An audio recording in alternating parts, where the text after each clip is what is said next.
Hi, I'm Dr. Dustin Gay. I'm a local orthopedic surgeon with Houston Clinic Orthopedics, and we'd really like to invite everybody to come out to our new office facility to take a look at it. It's a larger space with physical therapy, and we're just excited to have it, and we'd love for people to come out and visit us.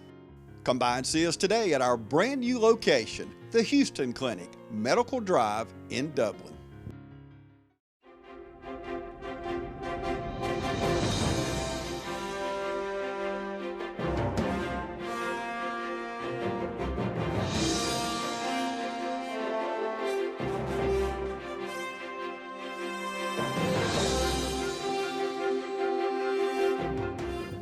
Okay, welcome. Good evening.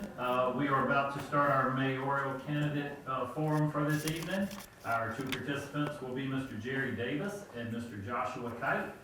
Gentlemen, thank you for coming tonight. And we are going to allow 1 minute opening statements from each of you, and we will start with you, Mr. Davis. Thank you very much. I want to thank James Deal and TV 35, along with Heath Taylor and the Chamber of Commerce for putting on this forum. I want to thank all of you for being here as well.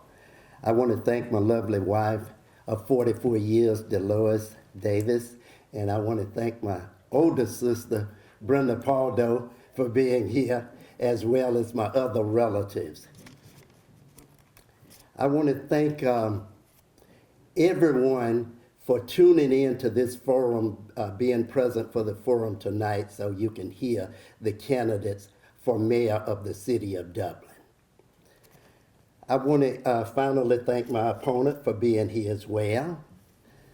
I was born and raised in Dublin, in the Glenwood and Southside communities, low-income communities of Dublin. I attended the former Oconee High School. I attended Fort Valley State University and earned a BBA degree, a Bachelor's of Business Administration degree with a concentration in management.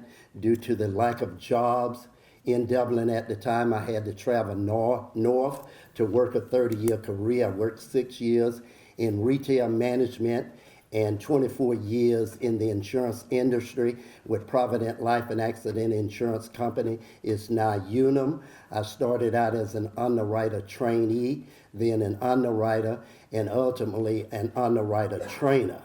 I was blessed to retire at the age of 55, and it was always my prayers, hopes, and dreams to move back to Dublin to give back to the community. I received 2 designations, a designation as a Fellow of Life Management Institute and a Health Insurance Associate.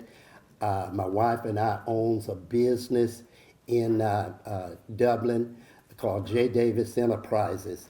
And I've traveled extensively, and I want to be your next mayor of the city of Dublin. Thank you, Mr. Davis. Mr. Kite, 1 minute, please.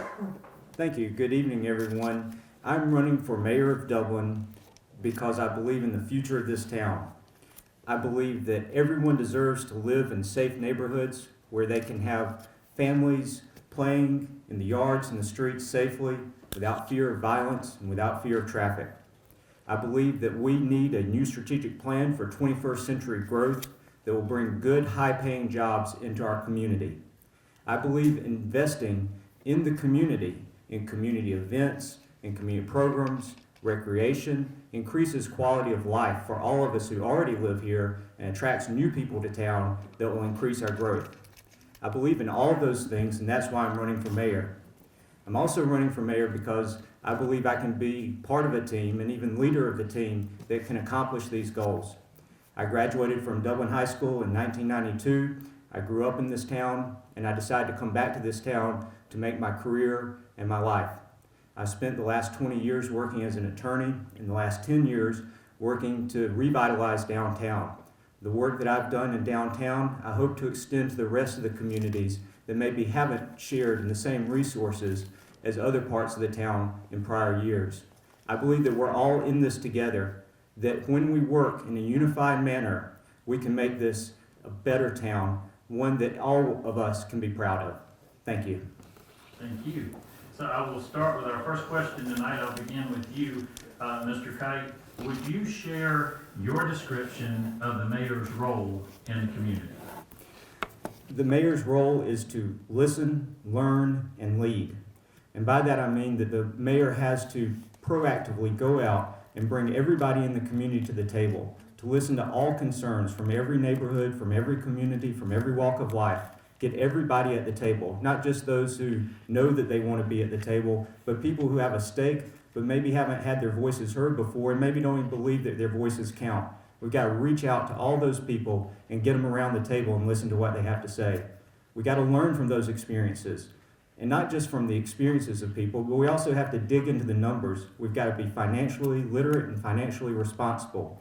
And once you understand what people's hopes and desires are and what is economically feasible, then you got to have a plan that you can lead to a better future. That's the role of the mayor. Now, there are other things that the mayor does. The mayor cuts ribbons, the mayor goes in parades, the mayor wears a green jacket, but those are really the symbolic roles. It's important, but the real thing is listening to the community and developing a plan to lead us into a better future. Thank you. Mr. Davis, would you share with us your description of the mayor's role in the community? Well, the mayor is the leader of the community. The mayor should work with the council and develop a plan and objectives of what we want to get accomplished. Because of the way our government is set up, the mayor is a weak mayor form of government where the mayor and the council hires the city manager to run the city. So the mayor would be the new face of the community. The mayor would identify the problems that we have in the community, and we would bring them to the council and let the council discuss them, and we'll determine how we are going to get those problems solved. And we use our city manager as the one to expedite the solutions to those problems. Because we hire him, we cannot micromanage him according to our charter, but we, as the mayor and council, should make sure we have everybody's concern at hand. And with me being elected as the next mayor, I'll be a mayor for all of the people. We have some communities here. We have the downtown that have got, we've done a great job in renovating the downtown, but some of our communities have been left behind. Being the next mayor of the city of Dublin, I'm going to be a champion for those communities. And I've heard a lot of people talk tonight, but they haven't talked about those communities that's been left behind. And you wouldn't know about what's going on in the community unless you go to those communities to see the challenges and the difficulties that they are having in those communities. We have to bring all of our communities up to progress if we are going to continue to improve Dublin.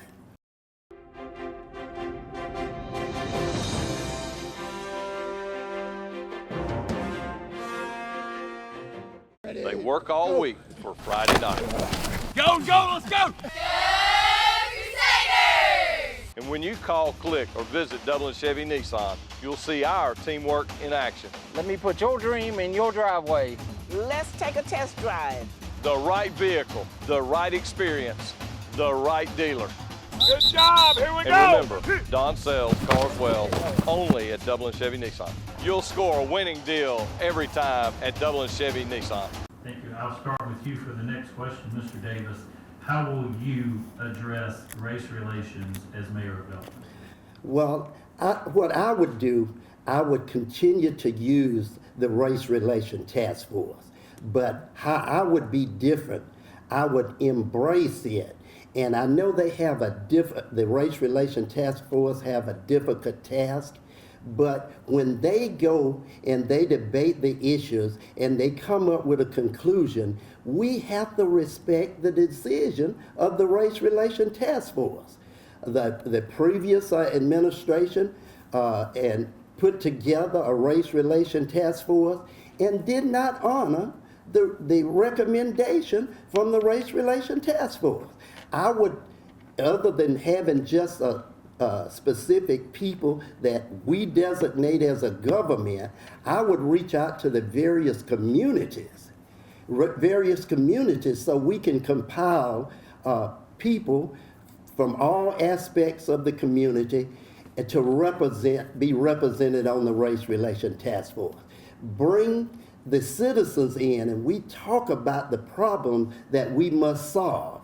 And then we can make informed decisions like that. We got to respect whenever a Race Relation Task Force make a decision, A and a B decision, we got to look at the decision that has diversity in it. The last decision that was brought, we had 13 people that made a recommendation A. And then we had the B recommendation. It was only 5 people of the same ethnicity. And we cannot accept a recommendation B when we do not have diversity. Mr. Kite? Well, without getting into task force or anything like that, I can say that the experience that I've had in my life where race relations seem to recede into the background is when you're on a team, especially sports teams, but works for any team, and you're working for a common project. You've got a common goal, and you're focusing on your shared values. Now, it's true that there are differences in opinions on lots of different issues according to what community you come from in this town, or whether you're from the black community or the white community, as some people talk about it. But really what I'm interested in is the Dublin community and what we all share, those values that we all hold in common. And that's what we've got to focus on. And that's why I really love having projects where you've got this shared goal that everybody's working towards. And when you're all working towards a shared goal, then these things like the color of your skin kind of fade in the background. And you are instead focusing on the people in front of you, your personal relationship with them, and what you're trying to accomplish together. So I think as a community, what we need to do is create more opportunities for people of all backgrounds to work on teams together, looking for common goals. That's one of the things I've noticed as I've been campaigning is that there really is a black community and a white community in this town, and there's not a lot of overlap. There are some people who are acting as bridges, and some of them are running for council, and I'm very proud of what they're doing to try to bridge those communities. And we need to lift those people up, and we all need to be a bridge in our own lives. And sometimes that means that we've got to reach out in ways that may be uncomfortable, but that's how we improve race relations, is one relationship at a time. Okay, I'll start with you for the next question. If someone asked you alone to resolve the issue of the Confederate monument, how would you resolve this issue? Well, first, let's acknowledge that this is one of those issues where people have different opinions. And it's hard to please everybody with whatever response you give. If you say one thing, then some people are going to strongly disagree. If you say something else, somebody else is going to strongly disagree. So this may be an issue where we just have to agree to disagree. But in a way, as a city leader, in this situation, I think that we have to respect the state law. And the state law says that you can't move the monument unless you move it to a place of equal prominence. And the cost of that could be hundreds of thousands of dollars. Now, I've got 3 pages of notes I've written down of what I want to help this city with, and it's all focused on the future. And the monument's not on that list because that's looking at the past. That's looking at our rear view. And I know that we are not on an island, that we are in the stream of time, and that our days here are influenced by what happened in the past. But we can either live our lives looking backwards, fighting the battles of the last generation, fighting the battles of 100 years ago, or we can fight the battles of the future to bring our kids together, to focus on those things that we share in common. So in this situation, as hard as it may be, I think that we have to respect people's different opinions about it, and then just acknowledge that state law doesn't allow us to do anything about it without spending hundreds of thousands of dollars that is better spent on affordable housing, fighting crime, or economic growth. Mr. Davis? What I would do, I would continue to work with our Race Relation Task Force, and I would we would have town hall meetings so we can get the opinion of the majority of the citizens that's concerned about it. And I know it's it represents different things for different people.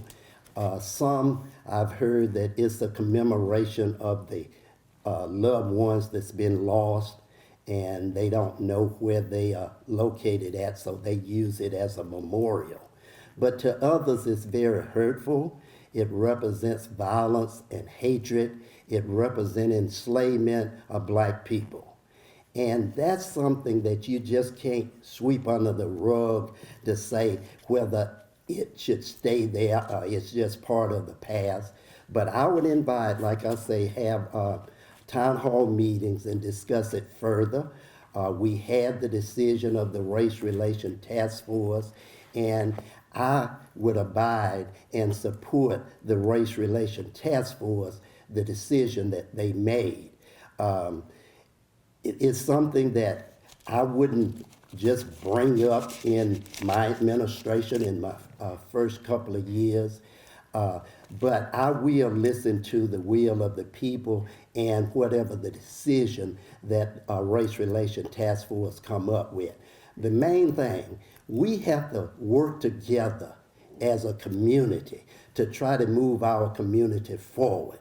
And something like that that's going to divide our community, we just have to make sure we be in agreement with what we are going to do and move our community forward.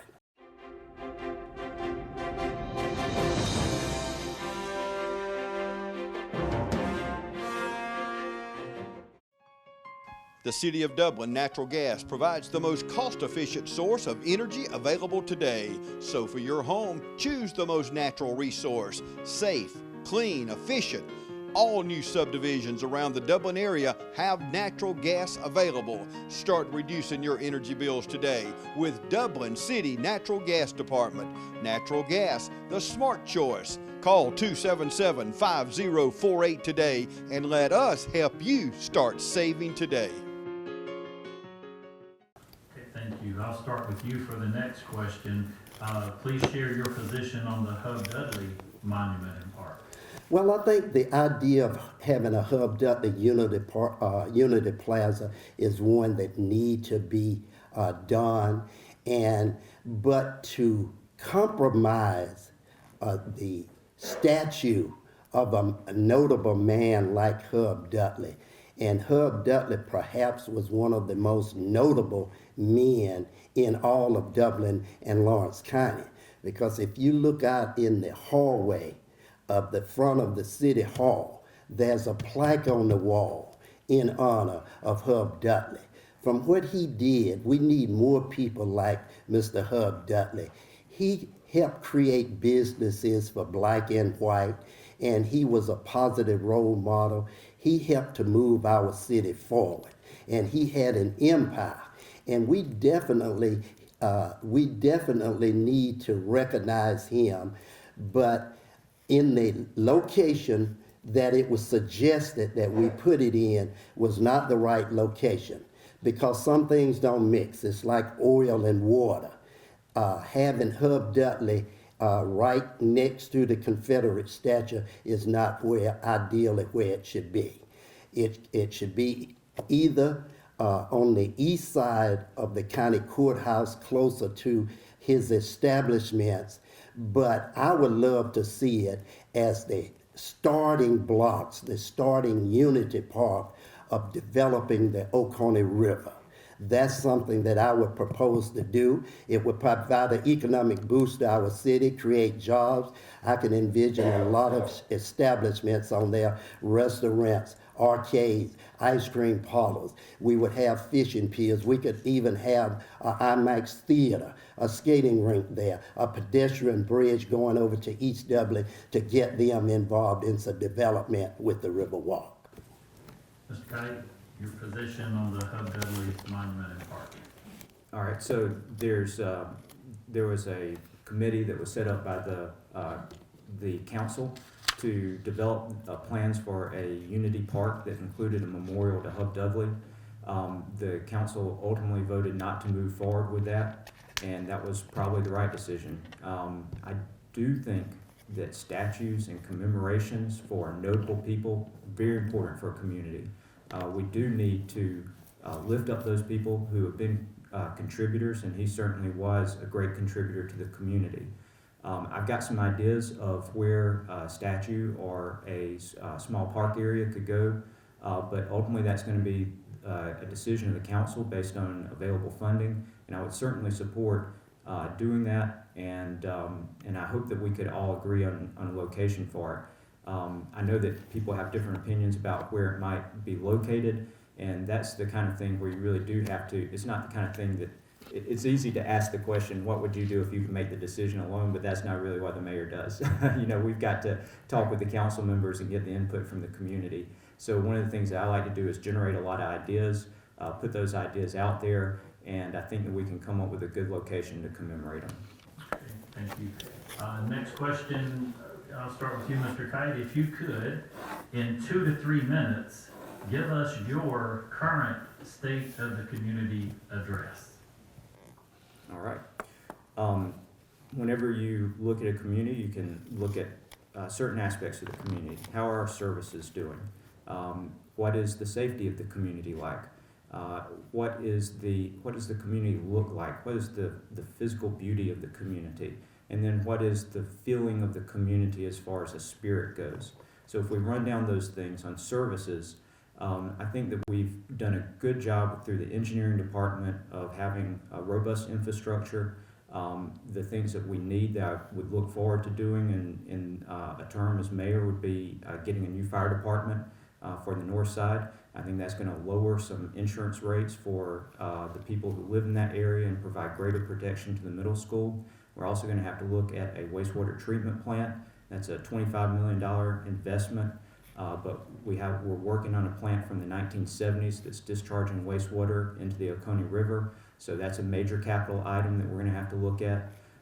There are issues of utility line improvements that have to be done, repairs that have to be done. So if you look at the services, the state of the services in the community from a utility point of view, we have an aging infrastructure that's going to require some attention. At the same time, that infrastructure is providing good services currently to our businesses and our citizens.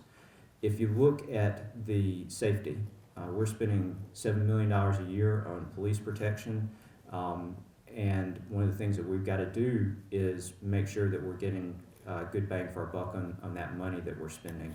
So there are areas of town that are still plagued by violence, and I would work with the city manager and the police chief to try to improve safety in those neighborhoods. So safety is obviously a hugely important issue. If you then look at beautification, downtown's doing great, state of the community as far as the downtown area is good, but there are many areas of town that have dilapidated, abandoned, burned homes, and those need to be addressed. So as good a work as we've done in some parts of town, there's still more work to be done in other areas. And one of the things I would do in administration is make sure that we have monthly reports on how we are addressing the blighted, abandoned, burned out homes issue.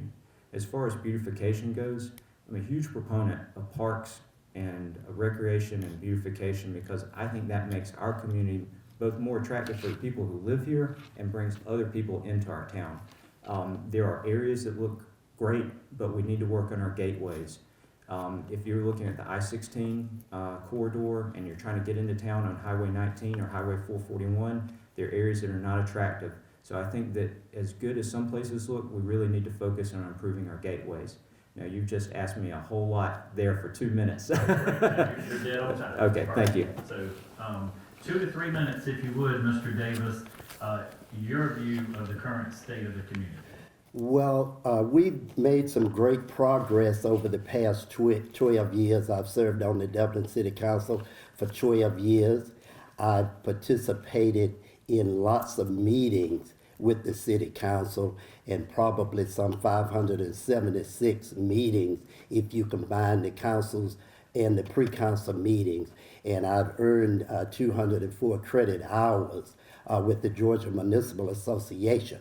So we would definitely have to look at our economy. We have to look at creating more jobs for Dublin, jobs that's paying living wages and retirement benefits. So we can get some of the best and brightest students that graduate from our high schools here that go on to college and universities and trade schools, and those that get their degrees in trades and want to come back to Dublin to help improve our city. We need to provide some incentives to bring them back, those that want to set up the businesses and their practices here. So, and that way, some of the young people that come back here could realize the American dream of home ownership, because home ownership is the largest investment that most of us would make in a lifetime. And so I would support having an incentive program for them to come back to. We also need to, we got a lot of dilapidated properties. We got our poverty rate is very high. Poverty rate is higher than the state and the national average. So we got to do something to lower our poverty rates. And we got to come up with some grants and low income loans for the first time homeowners.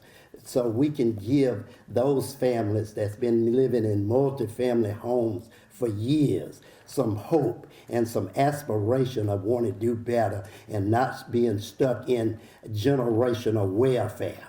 We have to help those people that's been left behind. Also, transportation. We have a transportation problem in Dublin, particularly for those young people, and we got a lot of single moms that's working and trying to raise a family.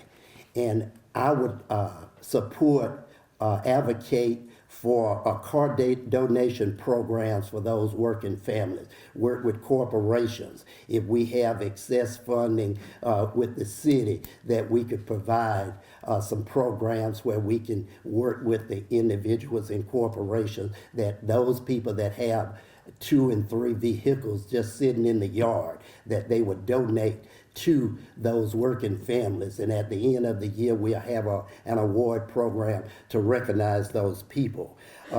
Again, I mentioned about developing the Riverwalk to create an economic boost for our city. Certainly, there's money out there for infrastructure and broadband and economic development. The fire department and the police department take up 51% of the budget. We need to make sure we provide them with all of the tools and benefits that they need. Increase the minimum wage so we can get some of our people back to work. And our revitalization downtown has been great, but we can't forget the communities that's been left behind.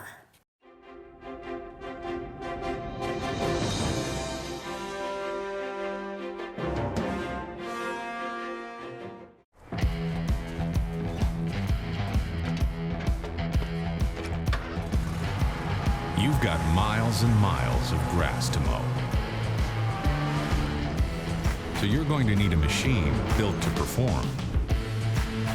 Day in and day out. Season after season. You're going to need a Gravely.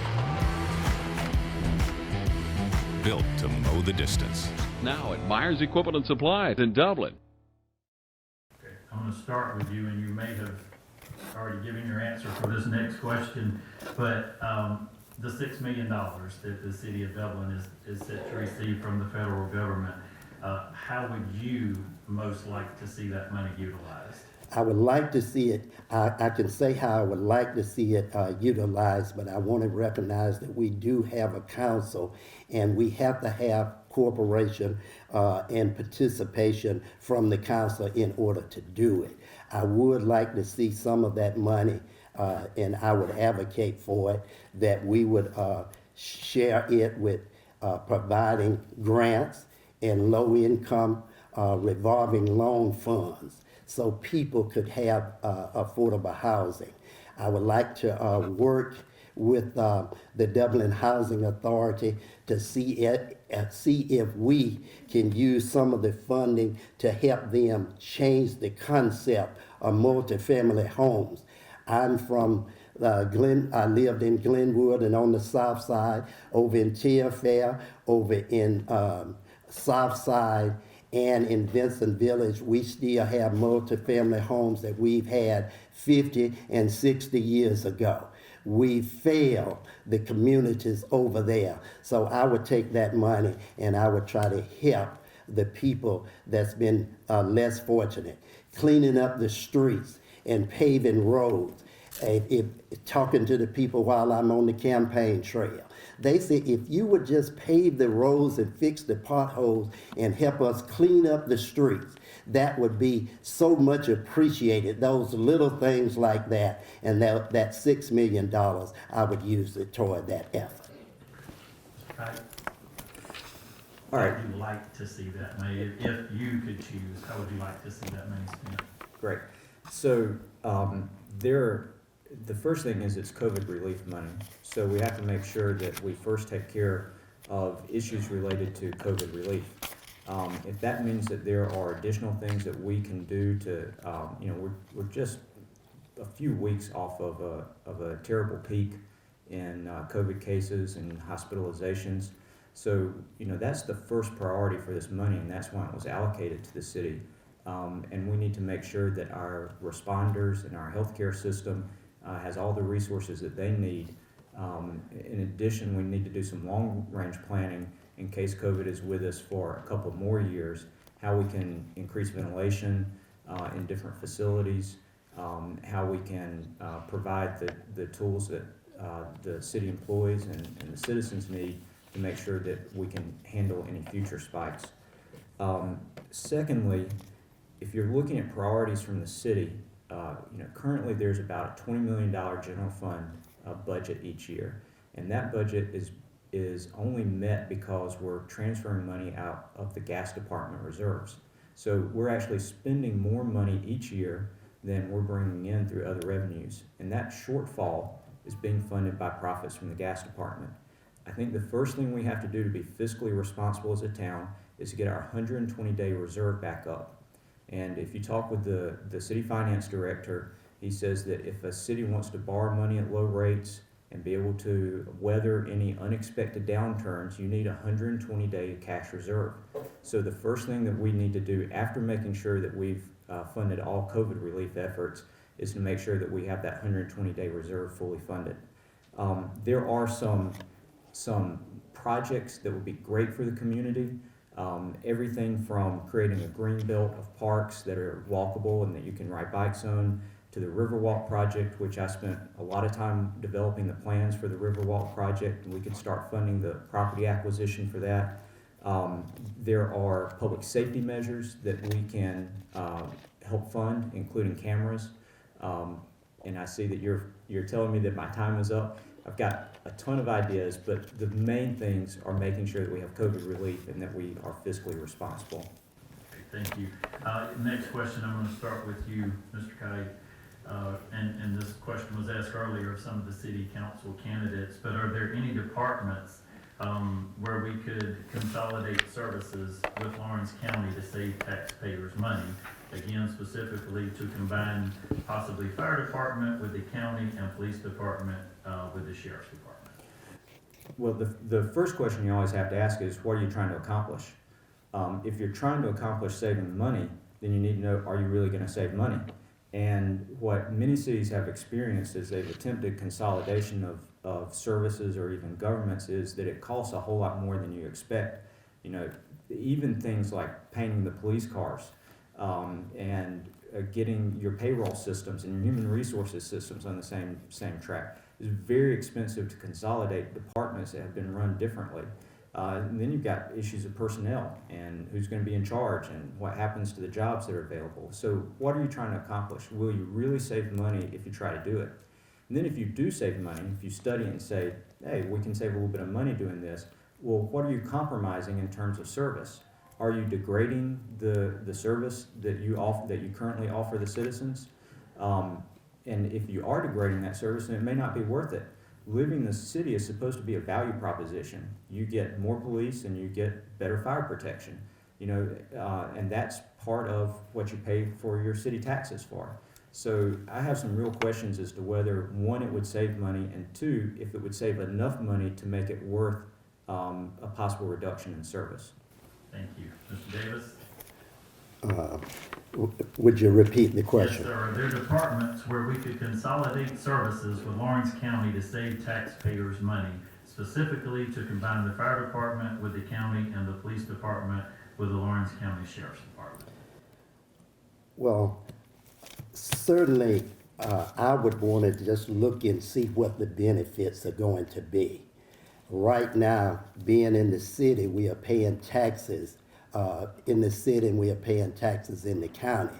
We would have to sit down at the table and see how that is going to benefit us and how we're going to do it as far as being having double taxation with it being combined. So if it would be, I would be willing to look at it, sit down at the table and see whether it's going to benefit us to do that. But normally, those services are not broken.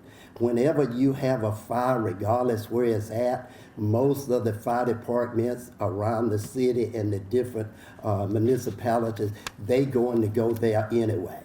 The same thing for the police department over in the city that I see is that I see the sheriff department patrolling in the city just like this city police are patrolling. So if it ain't really broken, I wouldn't fix it. But anytime we can benefit where we can save money by combining our services, I'm willing to sit down at the table and look at it. Just because we've done something the same way all of the time, there are better ideas and better ways of doing things, and I'm always open to see what they are and the benefits.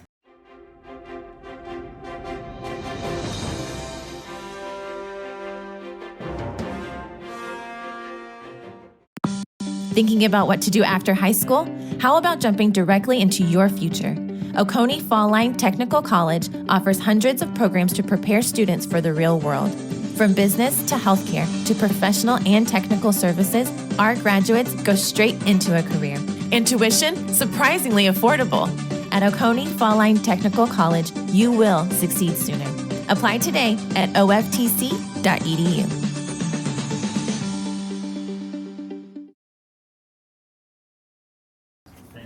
Start with you for the next question. Do you support reducing police funding and moving money into other areas like mental health, poverty alleviation, or education? Well, first of all, I want to say I want to support our law enforcement departments because we need to fully support them right now. Our police department is understaffed.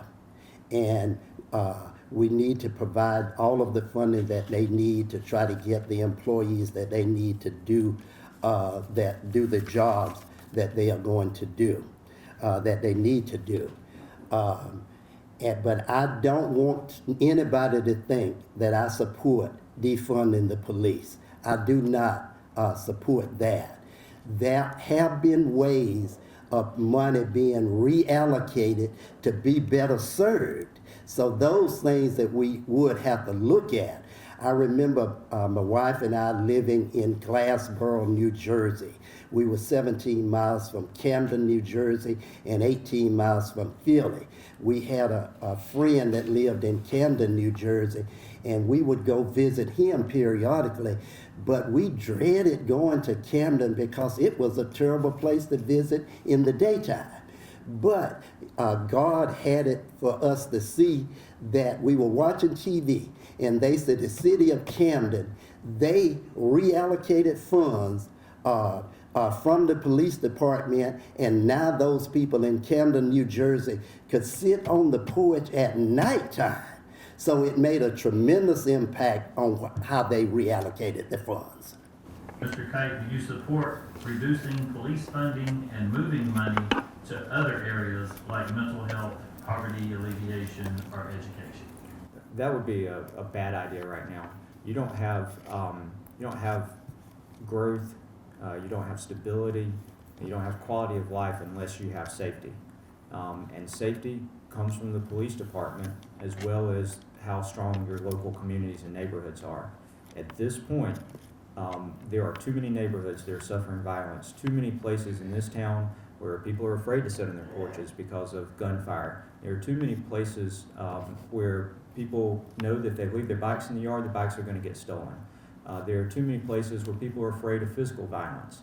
There are too many places where people are openly dealing drugs. So at this point, reducing the amount of funding of the police makes no sense. We have to give the police in this town every resource that they need to make sure that we are able to have ordered liberty. And that means that if they need more funding, then we need to give them more funding. If we need to give them whatever resources they need to do the job, because safety is the foundation of a good life and economic growth. Now, once they have reached that point, and once you have stabilized the community, and once you've got your crime under control, you know, every budget needs to go under the microscope. It's not, no budget is sacred, but at this point, the need is there. I'll start with you for the next question. As mayor, you will appoint people to different positions to serve throughout the community. What criteria will you use when making these decisions? Well, I have some specific ideas about the appointment power that the mayor has. One thing is that we have a lot of people on boards who have served for a long period of time, and they've done a fantastic job. My personal view, and this was true when I was appointed to serve on the Downtown Development Authority, is that everybody should serve 1 or 2 terms and then step off and let new blood come in, new perspectives and new ideas. And that's no insult to the people who've served the 2 terms. It's not saying you've done a bad job. Many people do a terrific job during that time. But we've got to get new voices, new perspectives, and new ideas onto all these different boards and authorities. As far as who goes on there, I'm in favor of going with some unexpected picks. I would try to go out into the community and say, are you interested in the library? Maybe you don't know anything about the library, but are you willing to learn? Are you willing to get involved? Sometimes I've heard council members say this before, that the pool of people who are interested is so small you end up going to the same people over and over again. Well, that just means that we've got to look beyond the expected. There are many talented people in this community who, if they are approached, will serve. And they may not have the background or the knowledge to start with, but they will rise to the challenge. And we've got to find those talented people who right now are still in the background. And by opening up those positions through a steady rotation, we can find those people and get them into service. Thank you. Mr. Davis, as mayor, you will appoint people to multiple positions to serve in Dublin. What criteria will you use when making these decisions? Well, first I will assess who we have on the board and how long they've been serving on the boards and their effectiveness. During my campaigning in the communities, some people have told me that they would like to serve on some of these committees, and by them saying that, they haven't ever been offered the opportunity to serve on those various boards. Now, at some time, we've seen some difficulty in getting those positions filled, and we have to leave some of the people on there. But I would make sure I go out and we let the public know that we need different people to serve on the board. I support a limited term for the board members because we can get fresh new energy and ideas with new people coming on board. And that's what I want to do as far as being all-inclusive when we are making board appointments.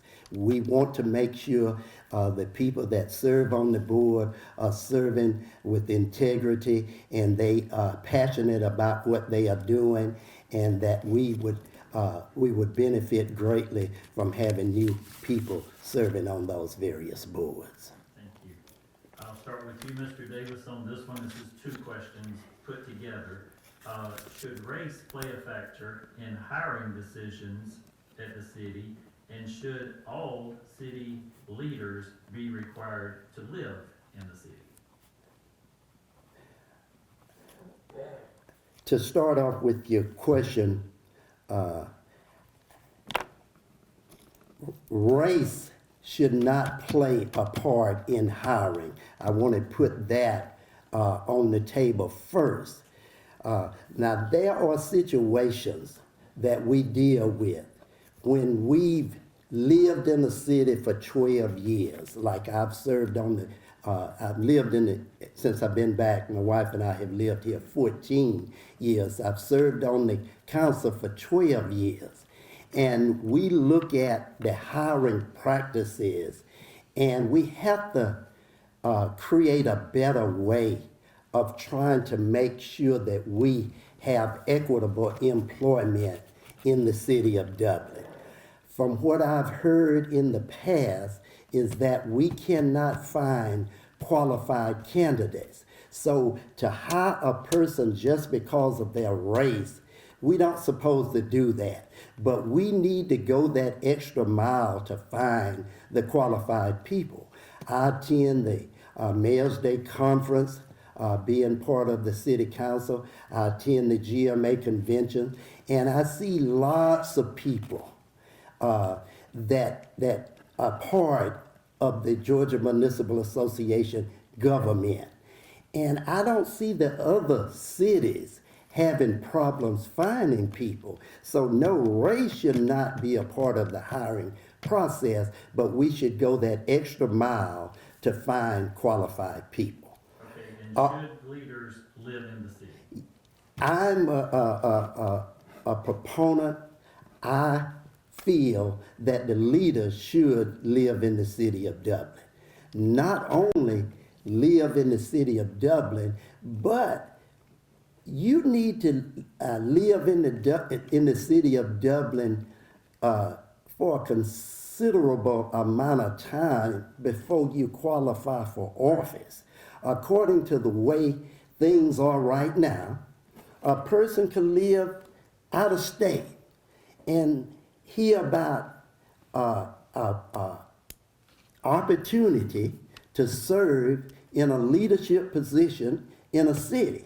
All that person have to do is just, at the time of qualifying, have to establish his residence, and he have to remain in that residence for the duration of the term of office.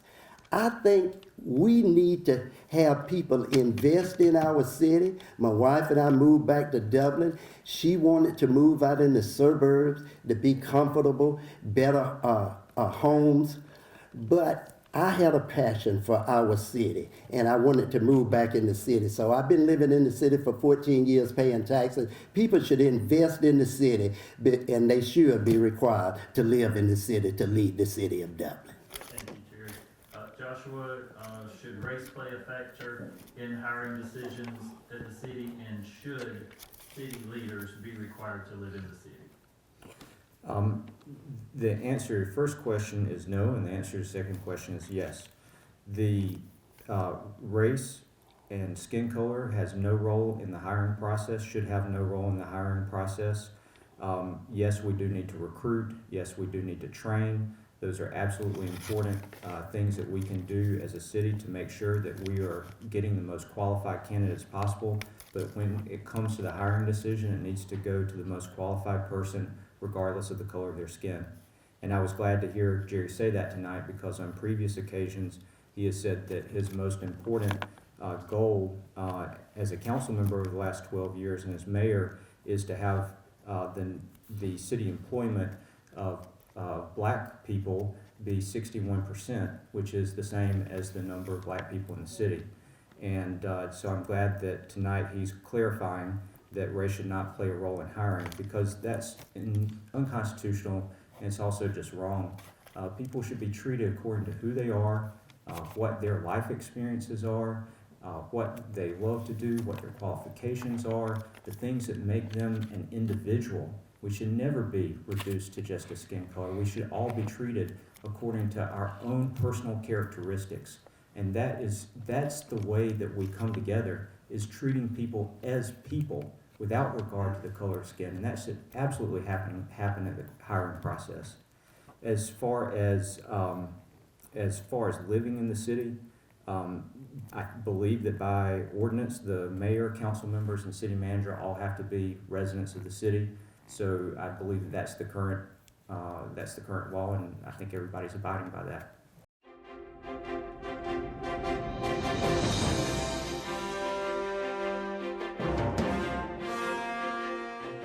Hey, I'm Glenn, registered with Hometown Supply. Anything they need for us to do, we do. We get warranty with everything, new and used. You can get what we call a tractor style mower that's less expensive than a zero turn is. You can spend basically half the money and do the same job. You come down and look at what we have, service it, we get parts for it. We can take it down there behind the store. We got a place down there we cut, show them everything about it. Take it out, set it up, do the financing on it, payment where you can handle it. You can get whatever you want and just about name your game. It's a one-stop shop. And remember, if you can't do business here, you just can't do business.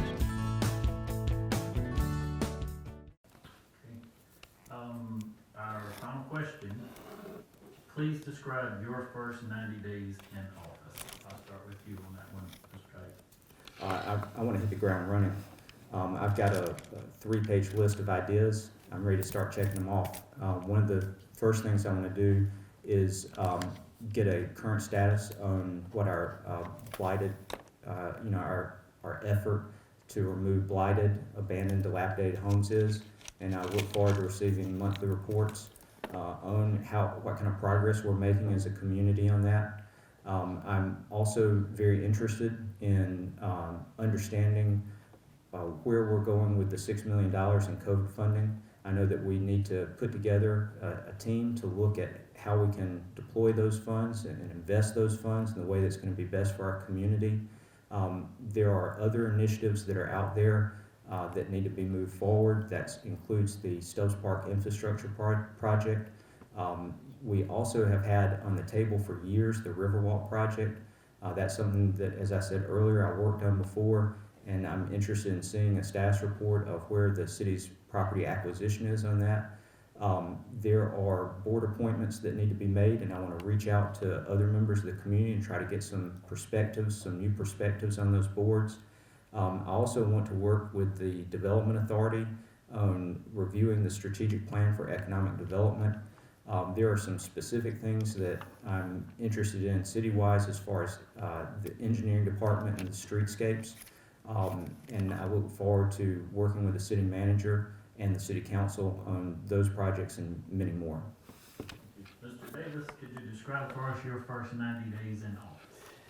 Yes, I can do that. The first 90 days in office, I want to, as I indicated before, I want to make sure we address the communities, and I'm not talking about spending a whole lot of money, but cleaning and paving the streets in some of those less fortunate communities. I want to do that to try to let the people know that living in those low-income areas that we haven't forgotten them, and it'll be a two-way street. We'll do the cleaning that the city need to do in paving the streets on a priority basis, and not just looking at dates and time when streets were paved.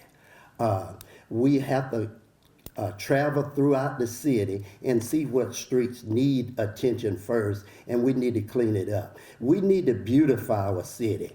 And that's why it was so interesting to me when it was presented to the council about the Dublin Lawrence Land Bank. I'm the one that championed the cause for the Dublin Lawrence Land Bank because I knew it would be beneficial to our city to eliminate blight, get property in the hands of investors and back on the tax roll. So, and the gateways that we have in our cities, to our cities, I would make sure we landscape all of them so it would be welcoming to the people that's coming, traveling by, and coming into our city. Also, the projects that we have ongoing, I want to continue to progress for our city. And being a mayor for all of the people, we have projects like we have the TAP grant for East Jackson Street. We need to make sure we develop the east side of town. The west side of town, we've made great improvement along with the revitalization of downtown. But the east side of town needs attention also, and we have that grant funding. We need to implement that part of the city. Also, the Riverwalk, I mentioned it before. that's going to be one of the key things for me as far as a signature project, developing the Riverwalk. I do want to just make mention, my opponent mentioned about me advocating for 61% employees for blacks. I did not say that. We got to move it up from the current 31%. And when the majority population represent 61%, certainly 31% is not sufficient. And I just want to move that up to be more equitable. So I didn't say that. And also, the general fund is not being balanced specifically from natural gas. It's being balanced with natural gas, water and sewer, sanitation, and telecommunication. Okay, thank you. And so now we have come to the end of our debate. If you two gentlemen are in agreement, I'll allow one question from each of you to your opponent. Would you like to do that? I'm not really interested in doing it if my opponent is not interested in doing it. I think you've asked a lot of great questions and covered a lot of ground. Thank you, gentlemen, for your willingness to serve. Thank you both.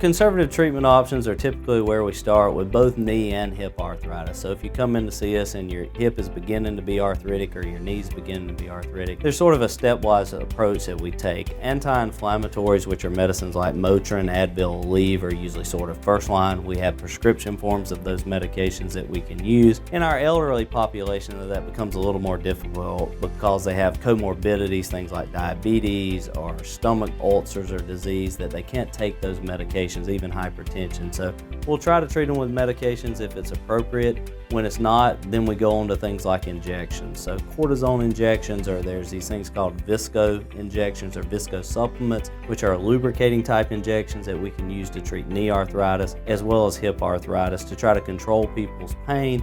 And a lot of times we do that for years for people before they get to the point where those are no longer working and we're ready to talk about knee or hip replacement.